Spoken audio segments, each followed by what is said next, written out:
ఆత్మీయ మిత్రులందరికీ వందనాలు తెలియజేస్తున్నాను. ఎలా ఉన్నారు? మరోసారి ఈరోజు యెషయా గ్రంథం 8వ అధ్యాయము 4వ వచనాన్ని చదువుకుని దేవుని వాక్యాన్ని మనం ఆలోచించేద్దాం.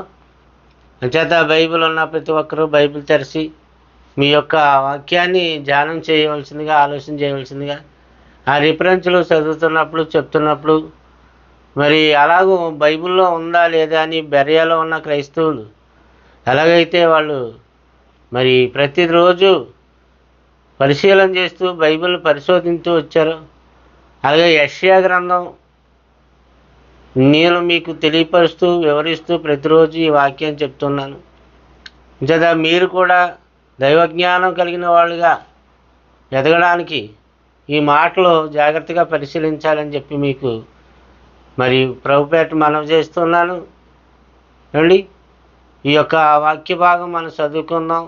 యెషయా 8వ అధ్యాయము 4వ వచనాన్ని జాగ్రత్తగా పరిశీలించండి. ఈ వాక్య భాగం చదువుకుందాం. ఈ బాలుడు నాయన అమ్మ అని అననేరక మునుపు అశ్షూరు రాజును అతని వారును దమస్కు యొక్క ఐశ్వర్యమును సోమరోను దోపుడు సొమ్మును ఎత్తుకుని పోవుదురు అనెను. అంటే ఈ 4వ వచనంలో చెప్పబడిన వాక్యాన్ని బట్టి మనకి ఏమర్థమవుతుంది ప్రియులారా?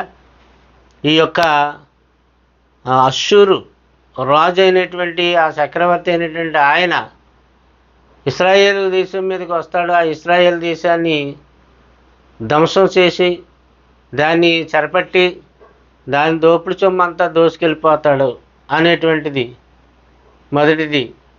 అలాగే ఆ బాలుడు అంటే ఏ బాలుడు? మరి యెషయా ప్రవక్త యొక్క కుమారుడు. ఆ యెషయా ప్రవక్త యొక్క కుమారుడు ఇంకా నాయన అమ్మ అని పిలవకముందే, అంటే 2 సంవత్సరాల లోపే ఇలా జరిగిపోద్దని చెప్పేసి యెషయా ప్రవచన రూపంగా ప్రవచించుకొచ్చాడు. అది అక్షరాల జరిగింది క్రీస్తుకు పూర్వం 33లో జరిగింది. ఆ రకంగా ఇశ్రాయేల్ దేశం పట్టబడింది, ఇశ్రాయేల్ దేశం దోచుకొనబడింది. ఏమండి, అలాగే క్రీస్తు పూర్వం 732వ సంవత్సరంలో మరి సిరియా దేశాన్ని కూడా, దమస్కు పట్టణాన్ని, సిరియా దేశానికి రాజధానిగా ఉన్నటువంటి దమస్కును కూడా దోచుకుని మరి వాళ్ళు దాన్ని కూడా ధ్వంసం చేసి అక్కడ ఉన్నటువంటి ధనాన్ని వాళ్ళు దోచుకున్నట్టుగా, ఈ అశ్షూరీయులు దోచుకున్నట్లుగా ఈ చరిత్ర మనకు తెలియజేస్తూ ఉంది యెషయా గ్రంథంలో. అంచేత యెషయా చెప్పినటువంటి మాటలు ఖచ్చితంగా నెరవేరినాయి. క్రీస్తుకు పూర్వం 733లో ఆ నెరవేర్పు జరిగింది. ఈ ఇశ్రాయేల్ దేశాన్ని దోచుకోవడం, దాన్ని ధ్వంసం చేయడం. క్రీస్తుకు పూర్వం 732లో మరి దమస్కును దోచుకోవడం జరిగింది. సిరియా రాజధాని అయినటువంటి దమస్కు ఆ దేశాన్ని పట్టుకున్నాడు ఈ అశ్షూరు రాజు. ఈ 2 దోచుకొనబడ్డాయి. ఆ బాలుడు ఇంకా అమ్మ నాన్న అని పిలవకముందే, అంటే యెషయా కుమారుడు, యెషయాకు పుట్టినటువంటి యెషయా ప్రవక్తకు పుట్టిన కుమారుడు ఇంకా అమ్మ నాన్న అని పిలవకముందే, అంటే 2 సంవత్సరాల వయసు ఇంకా రాకముందే ఆ 2 దేశాలు దోచుకొనబడతాయని ఆ ఇద్దరు రాజులు ఆ దేశం మీదకి వచ్చి దోచుకుంటారు. ఆ ఇద్దరు రాజులు అని దేవుడు చెప్పినటువంటి ఆ పరిస్థితి అది ఖచ్చితంగా నెరవేర్పు జరిగింది.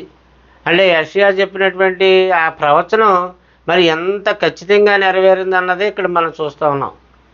కనుక జాగ్రత్తగా వినండి ఈ వాక్యం కూడా. మరి ఈరోజు ఈ మాటలు పరిశీలించండి, మనసు పెట్టండి. మరలా చదువుతున్నాను చూడండి. యెషయా గ్రంథం 8వ అధ్యాయము 4వ వచనం. ఈ బాలుడు నాయన అమ్మ అని అననేరక మునుపు అశ్షూరు రాజును అతని వారును దమస్కు యొక్క ఐశ్వర్యమును సోమరోను దోపుడు సొమ్మును ఎత్తుకుని పోవుదురు అని ప్రవచించాడు యెషయా ప్రవక్త.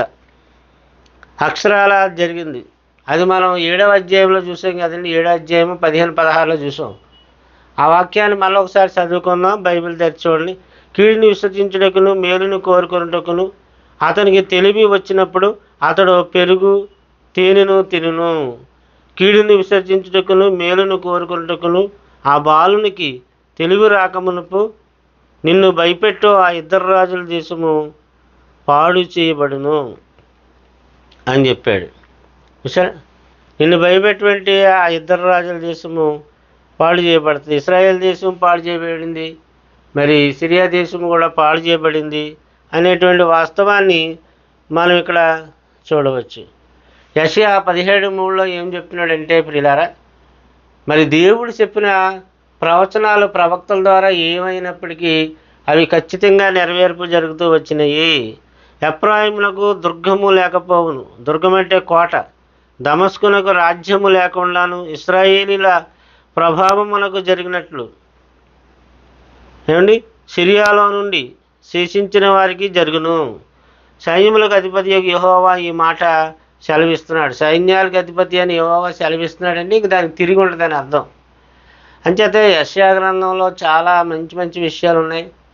ఇలాగ నేను ఒక్కొక్క వచనాన్ని వివరిస్తూ ధ్యానం చేస్తూ ఉన్నప్పుడు యెహోవా ధర్మశాస్త్రాన్ని ధ్యానించాలని దేవుడు వాక్యం చెప్తుంది. కాబట్టి ఈ ధ్యానంలో నాతో కూడా మీరు ప్రతిరోజు క్రమం తప్పకుండా వాక్యాన్ని వింటే ఈ యొక్క జ్ఞానం మీకు అర్థమవుతుంది, దేవుడి జ్ఞానం అర్థమవుతుంది, దేవుడి వాక్యం అర్థమవుతుంది. అంచేత మీరు జాగ్రత్తగా ఫాలోఅప్ చేయండి. ఒకరోజు ఏదైనా మీటింగ్ ఉన్నప్పుడు చెప్తలేదు, కానీ మరి ఇంచుమించుగా ప్రతిరోజు చెప్పడం జరుగుతుంది. అంచేత ప్రతిరోజు మీరు విని దేవుడి జ్ఞానం నేర్చుకోవాలని ప్రభుపేట మీకు మరొకసారి మనం చేస్తా ఉన్నాను. ఎఫ్రాయిమునకు దుర్గము లేకపోవును అంటే ఇశ్రాయేల్ దేశం, దమస్కునకు రాజ్యము లేకుండాను ఇశ్రాయేలు ప్రభావమునకు జరిగినట్లు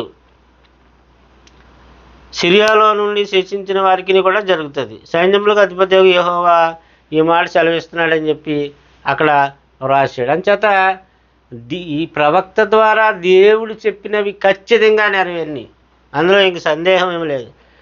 ఎందుకంటే ఆయన చెప్పింది జరుగుతుంది. ఆ దినముల మంచి చెడ్డలు నెరగని మీ కుమారులు అనగా అపహరింపబడుదురని మీరు చెప్పిన మీ పిల్లలు దానిలో ప్రవేశించరు.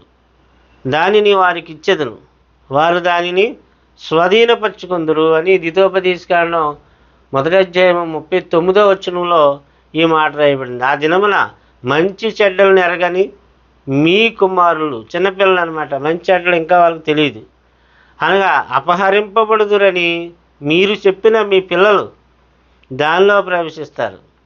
అంటే పాలు తేనెలు ప్రవహించే దేశంలో దాన్ని వారికి ఇచ్చేదను, వారు దానిని స్వాధీనపరుచుకుందరు. అంటే ఆ తరం వాళ్ళు ఎవరు కూడా వెళ్ళలేదు ఆ దేశంలోనికి. వాళ్ళు యెహోషువను కాలేబు తప్ప ఐగుప్తుల నుంచి వచ్చినటువంటి ఆ తరం వారిలో పెద్దోళ్ళు ఎవరు వెళ్ళలేదు. కానీ ఆ పిల్లలు వెళ్ళారు.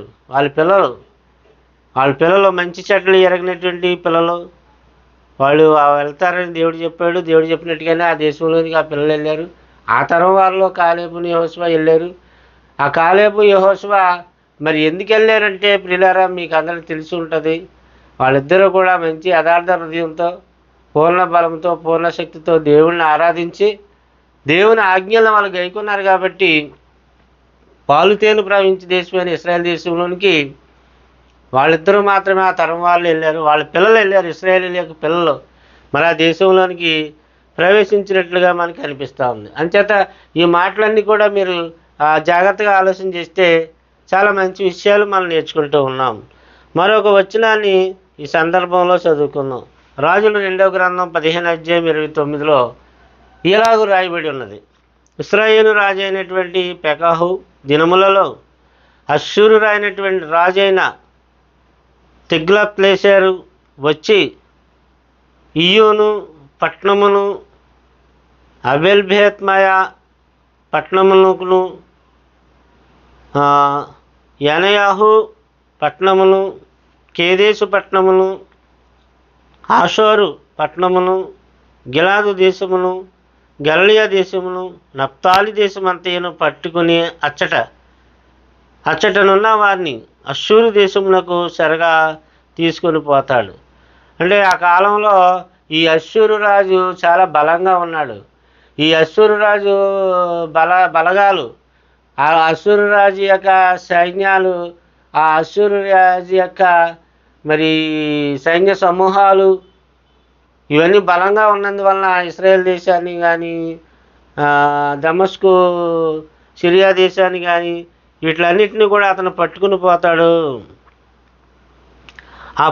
ఆయా పట్టణాలు కేదేశ్ పట్టణం కానీ, హాసోరు పట్టణం కానీ, గలిలియా దేశంలో అందరి నప్తాలి దేశం కానీ అవన్నీ కూడా అచ్చటను ఉన్నటువంటి వారిని కూడా అసూరు రాజు జయించేసాడు. జయించేసి వీళ్ళందరినీ కూడా చెరపట్టుకు వెళ్ళిపోయాడు. అంటే మంచి బలంగా యుద్ధాలు చేసేటువంటి బలమైనటువంటి యుద్ధ సమూహాలు అతనికి ఉన్నాయి. అంచేత ఆ కాలంలో ఇవన్నీ పట్టబడ్డాయి. అదే యెషయా కాలంలో యెషయా ప్రవక్తగా ఉండి ప్రవశిస్తున్న రోజులు అనమాట ఇవి. ఆ రోజుల్లో ఇవన్నీ ఇలా జరుగుతాయని దేవుడు చెప్పింది ఖచ్చితంగా అక్షరాల సుమారుగా 733, 732, 31 ఆ ప్రాంతాల్లో ఇవన్నీ జరిగినాయి క్రీస్తుకు పూర్వం. పిల్లలు ఆలోచించేయండి. అలాగే రాజులు 2వ గ్రంథం 16 అధ్యాయం చదవండి, మీకు బాగా అర్థమవుతుంది. రాజులు 2వ గ్రంథం 15 అధ్యాయము, 16 అధ్యాయం, 17 అధ్యాయం చదవండి. 16 అధ్యాయం రాజులు 2వ గ్రంథం 16 అధ్యాయం 9వ వచనంలో ఎలా రాయబడి ఉంది చూడండి. అష్షూరు రాజు అతని మాట అంగీకరించి దమస్కు పట్టణం మీదకి వచ్చి దాన్ని పట్టుకుని రెజీనును హతం చేసి ఆ జనులకు కీరు పట్టణములకు చెరదీసుకొని పోయాను. వాళ్ళందరినీ కీరు పట్టణం వరకు కూడా వాళ్ళందరినీ చెరగొని పోయాడు ఈ అష్షూరు రాజు. అతని మాటలు అంగీకరించి దమస్కు పట్టణం మీదకి వచ్చేసి దాన్ని పట్టుకున్నాడు, దాన్ని జయించేశాడు. దాని సంపద అంతా కూడా కొల్ల సొమ్ముగా కొనిపోయాడు. ఆ ప్రజలు చెరపట్టబడ్డారు.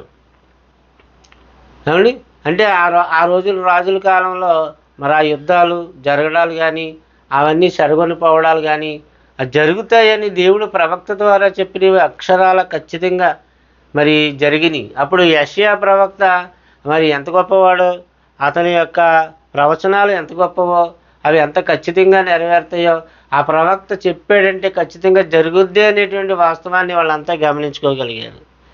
ఆ యథార్థతను వాళ్ళు తెలుసుకోగలిగారు. ప్రియులారా ఆలోచన చేయండి.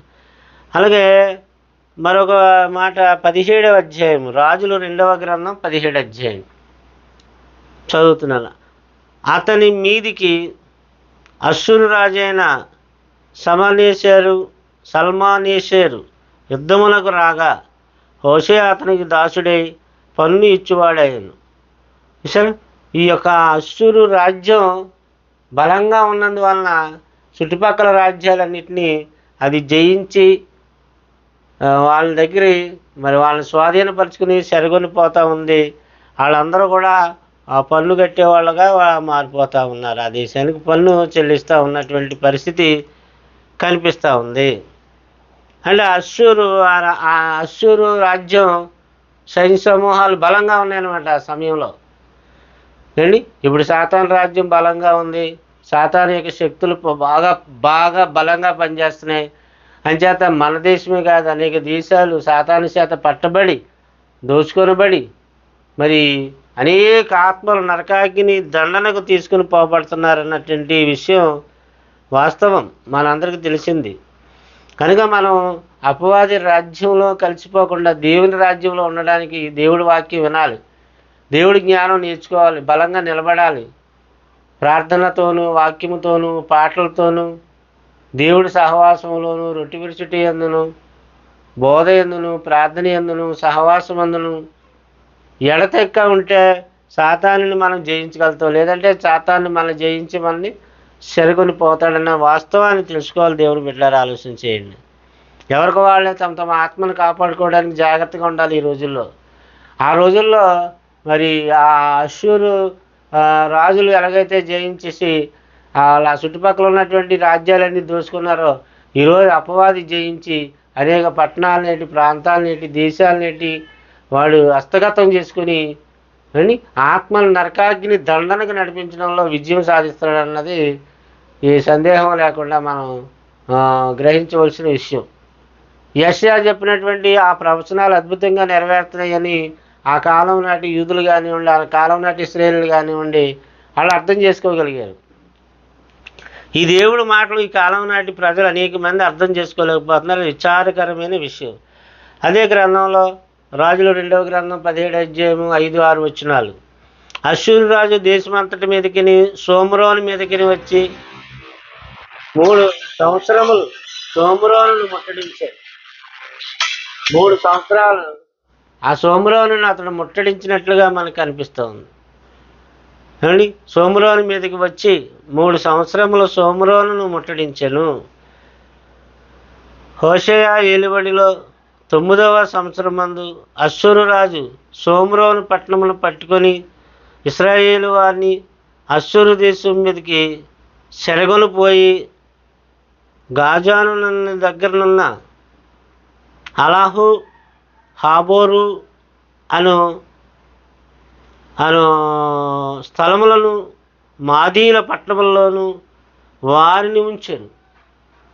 అక్కడ పెట్టాడంటే వీళ్ళందరినీ పట్టుకెళ్ళిపోయి వీళ్ళందరినీ హోషేయ ఏలుబడిలో 9వ సంవత్సరం మందు అశ్షూరు రాజు సోమ్రోను పట్టణమును పట్టుకొని ఇశ్రాయేలు వారిని అశ్షూరు దేశంలోనికి చెరగొనిపోయి, సరే ఎన్ని లక్షల మంది ఉంటారో వాళ్ళందరినీ, వాళ్ళ ఆస్తులు ఎన్ని ఉంటాయి వాళ్ళందరినీ చెరగొని పట్టుకెళ్ళిపోతాడంటే ఎంత విజయం సాధిస్తాడంటే అశ్షూరు రాజు చేతికి దేవుడు అప్పగించేశాడు ఇశ్రాయేలు వారిని, ఏమండి, దమస్కు వారిని, ఈ దేశాలని, ఇశ్రాయేలీలను అశ్షూరు దేశానికి అప్పచెప్పేశాడు దేవుడు. కారణం వీళ్ళు దేవుడిని సరిగా వెంబడించకపోవడం వల్ల, అవిశ్వాసంతో ఉన్నందువల్ల, అల్ప విశ్వాసంతో ఉన్నందువల్ల వీళ్ళు అప్పగించబడుతున్నట్టుగా, చెరగొనిపోబడుతున్నట్లుగా మనం గమనించవచ్చు. ఈరోజు మనం కూడా విశ్వాసంలో, వాక్యంలో సరిగా లేకపోతే మనం కూడా అశ్షూరు వారికి అప్పగింపబడినట్లుగా మరి సాతానికి అప్పగించబడిపోతాం. వాడు కూడా మన చెరగొని మన ఆత్మలను నాశనాన్ని, నరకాన్ని తీసుకుపోయే గొప్ప ప్రమాదం ఉందన్న విషయం తెలుసుకుని దేవుడి కోసం మనం బ్రతకాలనేటువంటి విషయం మనం నేర్చుకోవాల్సిన అవసరం ఉంది. అంచేత యెషయా గ్రంథం 7వ అధ్యాయము 8-9 వచనాల్లో మనం ముందు చూసినట్లుగా దమస్కు సిరియాకు రాజధాని, దమస్కునకు రెజీను రాజు, ఏమండి, 65 సంవత్సరములు కాకమునుపు ఎఫ్రాయిము జనము కాకుండా నాశనమగును. 65 సంవత్సరాలు ఆ రాజ్యం యొక్క వయసు రాకముందే అది నాశనం అయిపోతుంది అన్నాడు. సోమ్రోను ఎఫ్రాయిమునకు రాజధాని, సోమ్రోనుకు రెమెల్యా కుమారులకు రాజు. మీరు నమ్మకుండిన ఎడల స్థిరపడక ఉందురు. ఈ విషయాలన్నీ యెషయా చెప్పినా కూడా వాళ్ళు నమ్మలేదు ఇశ్రాయేలీయులు. అంచేత మీరు నమ్మకపోతే మీరు స్థిరపడరు. నమ్మనవాడు ఎవడు స్థిరపడ్డు, బలపడ్డు, ఎదగడు, ఎదుగుబొదుగు ఉండదు, అభివృద్ధి ఉండదు. నమ్మాలి, నిజంగా దేవుడు నమ్మాలి. దేవుడు మనల్ని పిలిచాడు, దేవుడు ఏర్పాటు చేసుకున్నాడు, ఆయన మనల్ని కాపాడుతాడు. ఆయన మా ఆత్మలు మనం ఆయన చేతికి అప్పచెప్పి ఆయనలో నమ్మకంగా ఉంటేనే, మరణం వరకు కూడా నమ్మకంగా ఉండాలి సంఘంలో, సహవాసంలో, దేవుళ్ళో. అప్పుడు మనం స్థిరపరచబడతాం, బలపరచబడతాం అనే వాస్తవాన్ని ఇశ్రాయేల్ దేశంలో ఆనాడు ఇశ్రాయేలుకే చెప్పేశాడు దేవుడు. ప్రియులారా, ఆలోచన చేయండి. నమ్మకమైన దేవుడు, కృపగల దేవుడు. అంచేత ఈ మాటలన్నీ కూడా నమ్మకంగా జరిగినాయి. 10వ అధ్యాయం యెషయా గ్రంథం 6వ వచనం నుంచి చదువుతాం. భక్తిహీనులకు జన్మ మీదకి నేను వారిని పంపెదను. వీళ్ళందరూ భక్తిహీనులు అయిపోయారు. ఇశ్రాయేలీలు కానీ, సిరియానులు కానివ్వండి, దమస్కు, వీళ్ళంతా మరి భక్తిహీనులు అయిపోతే దేవుడు వాళ్ళు భక్తి కనబరచలేదు కనుక, అంటే ఈ సిరియా దేశము, సమరయ దేశం, వీళ్ళందరూ కూడా ఇశ్రాయేల్ ప్రజలు ఉన్నారు, అక్కడ యూదులు ఉన్నారు. వాళ్ళంతా భక్తిహీనులు అయిపోయారు. అంచేత భక్తిహీనులకు జన్మ మీదకి నేను వారిని పంపెదను. దోపుడు సొమ్ము జోసుకొనబడినట్లు కొల్లబెట్టబడుటకును, వీధులను త్రొక్కుటకును, నా ఉగ్రతకు పాత్రులకు జనులను గురించి వారికి ఆజ్ఞాపిస్తాను. అంటే ఆ శత్రురాజులు వచ్చేసి ఈ భక్తిహీనులు అనేటువంటి వాళ్ళందరినీ వాళ్ళు బంధించి తీసుకెళ్ళిపోతారు, చెరగొని తీసుకెళ్ళిపోతారు, చెదక్కొడేస్తారు. అడ్డదిడ్డమైనటువంటి పరిస్థితులు, వాళ్ళకి అనేక శ్రమలను వాళ్ళకు పెడతారు. అయినా కూడా వీళ్ళలో మార్పు కనపడటం లేదు. అది దేవుడు బాధ. వాళ్ళకి ఆజ్ఞాపించాడు దేవుడు. అయితే అతడు అలాగూ అనుకున్నాడు. అది అతని ఆలోచన కాదు. నాశనము చేయవలన నేను, చాలా జన్మల నిర్మూలం చేయవలన నేను అతని ఆలోచన. అతడు ఇట్లు అనుకొనిచున్నాడు, నా అధిపతులందరూ మహారాజులు కారా? ఏమండి, కన్నే కర్కెమిషు వలె నుండలేదా? హామాతు అర్పాదు వలె నుండలేదా? షోమ్రోను దమస్కు వలె ఉండలేదా? అంచేత ఇలాగా ఇంత భయంకరమైన పరిస్థితిలో వాళ్ళు ఉన్నా కూడా విగ్రహములకు పూజించు రాజ్యములు నా చేతికి చిక్కినవి కదా. వాటి విగ్రహములు యెరూషలేము షోమ్రోనుల విగ్రహముల కంటే ఎక్కువైనవి కాదా? విసరండి, షోమ్రోనునకును దాని విగ్రహములకును నేను చేసినట్లు యెరూషలేమునకును దాని విగ్రహములకును చేయకపోదునా? సరే, ఆయనకి అసాధ్యమైనది అని ఉంటుందా? ఆ దేశాన్ని చేసినట్టు ఈ దేశాన్ని చేయకుండా చేయగలడు, కానీ వాళ్ళు నమ్మడం లేదు. రక్షించగలడు, కానీ వాళ్ళు నమ్మడం లేదు. అందుకే భక్తిహీనులైన వాళ్ళని శత్రువు రాజ్యాలకు అప్పచెప్పేశాడు. కావున సియోను కొండ మీదను యెరూషలేము మీదను ప్రభువు తన కార్యమంతా నెరవేర్చిన తర్వాత నేను అశ్షూరు రాజు యొక్క ఆ హృదయ గర్వం వలని స్థలములన్నిటిని బట్టిను అతని కన్నుల అహంకారమును చూపుటను బట్టిను అతన్ని శిక్షిస్తును అని చెప్పేశాడు. సరే ఏమండి, సియోను కొండ మీదను యెరూషలేము మీదను ప్రభువు అంటే దేవుడు తన కార్యమంతా నెరవేర్చిన తర్వాత నెరవేర్చేస్తాడు. దేవుడు ఏది వదలడు. మాట ఇచ్చినాడు, వాగ్దానం చేశాడు, అవన్నీ నెరవేరుస్తానన్నాడు.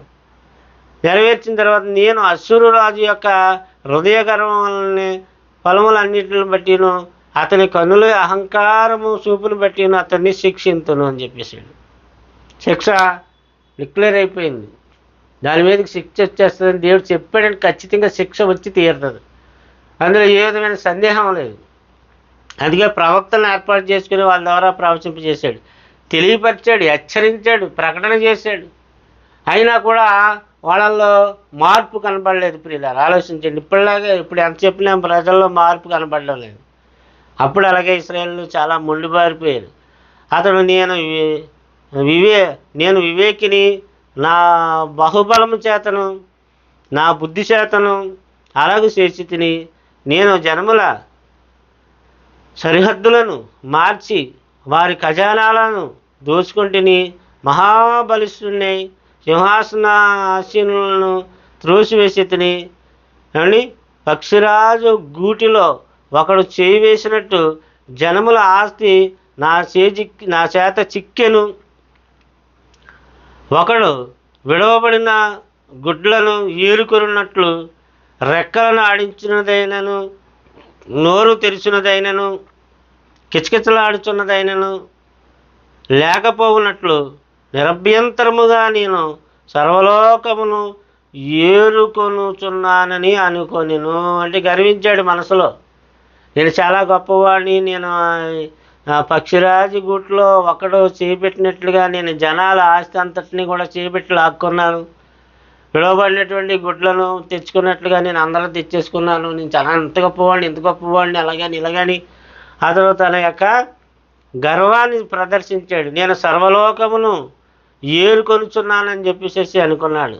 ఏరేస్తానన్నాడు. సర్వలోకంలో ఆ రాజ్యాలన్నీ ఏరేస్తాను, ఆ రాజులందరినీ ఏరేస్తాను, అవన్నీ నా వశమైపోతాయి. ఏమండి, ఆ పక్షి రెక్కలను ఆడించినట్లు నేను నోరు తెరిచేసాను, కిసకిసలాడినటువంటి నోరు తెరిచినట్లు నేను నోరు తెరిచేసాను, నేను అందరినీ మింగేస్తాను, అందరినీ ఏరేస్తాను అని నేను చాలా వివేకం గలవాడిని, నేను చాలా జ్ఞానం గలవాడిని, నా బాహుబలము గొప్పది, నా బుద్ధి బలము చాలా గొప్పది అనుకొని గర్వించాడు. పిల్లలు ఆలోచించేయండి, అదంతా దేవుడు చెప్పుకొచ్చాడు. కనుక ఈ యొక్క అశ్షూరు ఈ దేశాన్ని, ఇశ్రాయేల్ దేశాన్ని, అలాగే సిరియా దేశాన్ని, వీళ్ళందరినీ కూడా కొల్లపెట్టింది. ఆ దేశాలు దోచుకుంది, ఆ ప్రజలందరినీ దోచుకెళ్ళిపోయి చెరపట్టుకుని భయంకరమైన పరిస్థితులు వస్తాయని యెషయా చెప్పినా కూడా ఇశ్రాయేల్ జనాంగం మారలేదు. ఆ యోధా జనాంగం మార్పు చెందలేదు. ఉగ్రత రాబోతుంది, దేవుడు ఉగ్రత. మొదట జలప్రళయంలో దేవుడు నోహు కాలం బుద్ధి చెప్పాడు. ఇప్పుడు యుగాంతమందు అగ్ని ప్రళయం రాబోతుంది. ఇవన్నీ భయంకరమైన పరిస్థితులు మనం చూస్తున్నాం. భక్తిహీనుల మీదకి మరి అగ్ని ప్రళయం వస్తుందని దేవుడు చెప్తున్నా. భక్తిహీనులు మారడం లేదు, భక్తిగా మారడం లేదు, దేవుడి కోసం మారడం లేదు, మారు మనసు పొందడం లేదు. There is no change, there is no repentance. ప్రతి ఒక్కరూ భక్తిహీనులుగా బతుకుతున్నారు. అందువలన దేవుని ఉగ్రతకు గురవుతారని దేవుడు హెచ్చరిస్తున్నాడు. కనుక దేవుడు సామాన్యుడు కాదనే విషయం తెలుసుకుని మారాలి. ప్రతి ఒక్కరూ దేవునికి లోబడాలి. మరి మిగతా విషయాలు రేపు చెప్పుకుందాం. తల వంచండి, ప్రార్థన చేసుకుందాం. ప్రార్థనలో ఏకీభవించండి. మహాపరిశుద్ధుడు, మహాగణుడు అయిన పరమ తండ్రి, గొప్ప తండ్రి, మీ ఘనమైన పరిశుద్ధ నామానికి వందనాలు, స్తుతులు, స్తోత్రాలు. ఈ సమయంలో మరొకసారి నీ వాక్యం వినే అవకాశం మాకు ఇచ్చినందుకు కృతజ్ఞతాస్తుతులు చెల్లించుకుంటున్నాం తండ్రి. నాయన, ఈ వాక్యం వింటున్న వారిని అందరిని బట్టి మీకు కృతజ్ఞతలు చెల్లిస్తున్నాం. ఇది ఒక్కరిని దీవించి కాపాడండి. వారిలో ఎవరైనా రోగులై ఉంటే వారిని స్వస్థపరచండి. వాక్యం అర్థమయ్యేలాగా వారి ఆత్మని కాపాడుకునే జ్ఞానం వాళ్ళకి దయచేయమని క్రీస్తు ప్రభు నామాన్ని అడిగి వేడుకొంచున్నాం తండ్రి. ఆమేన్. అందరికీ వందనాలు.